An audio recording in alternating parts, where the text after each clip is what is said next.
Hi viewers, welcome to the channel. இன்னைக்கு crochetல நம்ம bubble stitch எப்படி பண்றதுன்னு பார்க்க போறோம். Bubble stitchக்கு பேசிக்கா வந்து ஈவன் நம்பர்ல செயின்ஸ் போடணும். ஈவன் நம்பர் +1 வந்து டர்னிங்காக போட்டு ஃபர்ஸ்ட் பேஸ்ல அந்த மாதிரி செயின்ஸ் போட்டுக்கணும். நான் வந்து 21 செயின்ஸ் போட்டிருக்கேன். இப்போ செகண்ட் செயின்ல ஒரு சிங்கிள் crochet போட்டுக்கணும். இப்போ அடுத்த செயின்ல தான் bubble stitch போட போறோம். yarn over பண்ணிட்டு செயின்குள்ள போய் வெளியில வரணும்.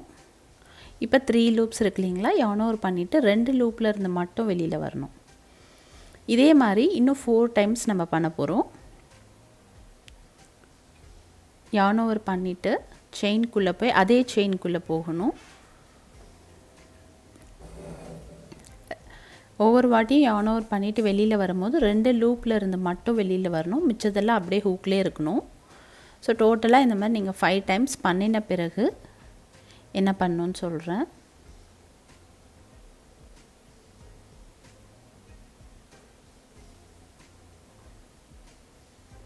இப்போ வந்து டோட்டலாக 5 டைம்ஸ் பண்ணியாச்சு. இது ஃபஸ்ட்டு இருக்கிறது பேஸில் இருந்த லூப்பு, மிச்சம் 5 லூப்ஸ் இருக்குது. yarn over பண்ணிவிட்டு இது எல்லா லூப்பில் இருந்தும் வெளியில் வந்துடணும். இப்போ ஃபர்ஸ்ட் பபிள் ஃபார்ம் பண்ணியாச்சு. அதுக்கு அடுத்து இருக்க செயினில் ஒரு சிங்கிள் crochet போட்டுக்கலாம். இப்போ அடுத்து இருக்க செயினில் இதே மாதிரி பபிள் ஸ்டிச் போட போகிறோம். yarn over பண்ணிவிட்டு உள்ளே போய் வெளியில் வந்து 2 லூப்பில் இருந்து வெளியில் வரணும். இந்த மாதிரி இன்னும் 4 டைம்ஸ் அதே செயினில் போடணும். இப்போ நம்ம ஒர்க் பண்ணிகிட்ருக்கிறது பார்த்திங்கன்னா ராங் சைடில் தான் ஒர்க் பண்ணிகிட்ருக்கோம். பபிள் வந்து அதுக்கு ஆப்போசிட் சைடில் தான் தெரியும். ராங் சைடில் தான் வந்து நம்ம இந்த பபிள் ஸ்டிச் போட முடியும்.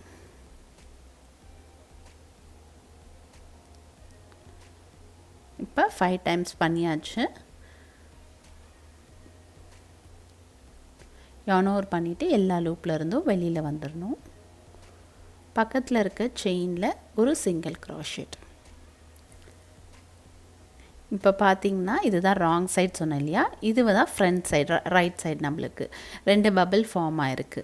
நம்ம இந்த மாதிரி காம்பினேஷன் ஆஃப் ஒரு பபிள் ஸ்டிச் ஒரு சிங்கிள் crochet இந்த மாதிரி தான் இந்த ரோ ஃபுல்லாகவுமே நம்ம பபிள் ஸ்டிச் ஃபார்ம் பண்ண போகிறோம்.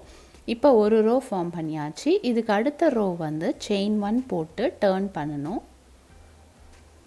இப்போ இந்த ரோ ஃபுல்லாகவுமே வந்து நம்ம ஒரு சிங்கிள் crochet போட்டு வர போகிறோம். ஒரு பபிளுக்கும் அடுத்த இருக்க ரோக்கு பபிளுக்கும் ஒரு கேப் இருந்தால் தான் அந்த பபிள் ஸ்டிச் அழகாக தெரியும்.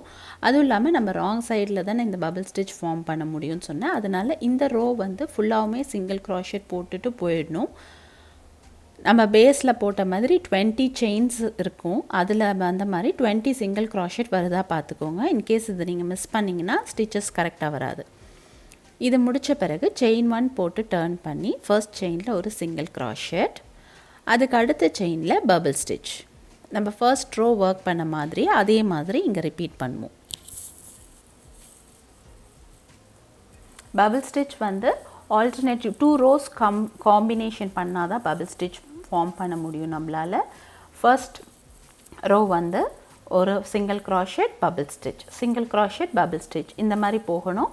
அடுத்த ரோ வந்து ஃபுல்லாகவுமே சிங்கிள் crochet, அதுக்கு அடுத்த row single crochet bubble stitch. அந்த மாதிரி இதுதான் இதோட பேட்டர்ன்.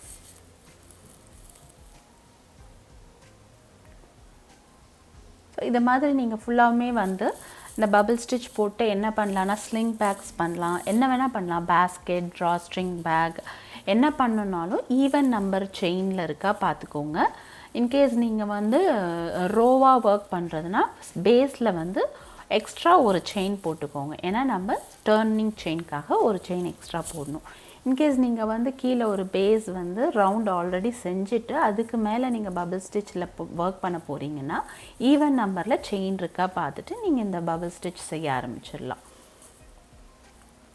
ஹோப் இந்த வீடியோ உங்களுக்கு பிடிச்சிருக்குன்னு நினைக்கிறேன். இந்த பபிள் ஸ்டிச் வந்து ரொம்ப நல்லாயிருக்கும், பார்க்க நல்லா வந்து பிரைட்டாக எடுத்து கொடுக்கும், ஸ்டிஃபாகவும் இருக்கும். நம்மளுக்கு செஞ்சோன்னா ட்ரை பண்ணி பாருங்கள். தேங்க்யூ ஃபார் வாட்சிங்.